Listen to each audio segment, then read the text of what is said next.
গামছা ছাকা দিয়ে ওই কুচো চিংড়িটাকে ধরে নিয়ে এসেছো। ভদ্রভাবে বলুন বাবা, ও আমার বিবাহের স্ত্রী, আপনার আপনার পুত্র বলুন।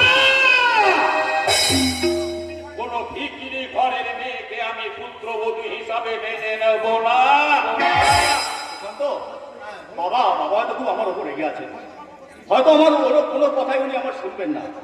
তাই তোমাদের কাছে আমার একটা অনুরোধ, আমার একটা কথা ভালো করে মন দিয়ে শোনো। আমরা, হ্যাঁ তোমরা সবাই আমার কথাটা একটু মন দিয়ে শোনো। আমি আলপনাকে ভালোবেসে বিয়ে করিনি, দেখে শুনে পছন্দ করেও বিয়ে করিনি। আমার এক বন্ধুর বাড়িতে বেড়াতে গিয়ে একটা লগ্ন ভ্রষ্ট অসহায় মেয়েকে বিয়ে করে আমি সমস্ত নারী জাতির মান ইজ্জত রক্ষা করেছি। আমি আমার বাবার মুখ উজ্জ্বল করেছি, গৌরবান্বিত করেছি। কিন্তু আমি তোমাকে এই মুহূর্তে বলছি, তুমি আমার এই উজ্জ্বল মুখটাকে, আমার গৌরবান্বিত মুখটাকে পুড়িয়ে কালো করে দিয়েছ। তাই ভালোই ওই ছোট লোকের মেয়েটাকে এই মুহূর্তে এই বাড়ি থেকে বের করে দাও। না বাবা না, আপনি এসব কথা বলবেন না বাবা, এসব কথা বলবেন না। আমি গরিবের মেয়ে ঠিকই, কিন্তু ছোট লোকের মেয়ে আমি নই।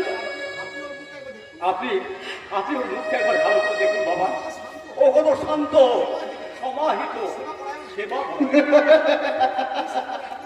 বাহ বাহ বাহ বাহ বাহ, দাদা কি সুন্দর অ্যাক্টিং, হ্যাঁ কি সুন্দর অ্যাক্টিং। না না না না না না না, অ্যাক্টিং হবে কেন?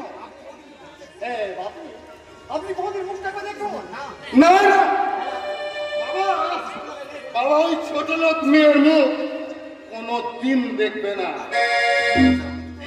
মানুষের মুখই তো হলো মনেরই দর্পণ। ঠাকুরছি, তুমি ওকে দেখবে না তোমার বৌদির মুখ। ঠাকুরপো, তুমিও না। কোন অপরাধে শ্বশুরের ঘরেতে আমার স্থান হলো না? তুমি আমাকে বলে দাও ঠাকুর, বলে দাও, বলে দাও।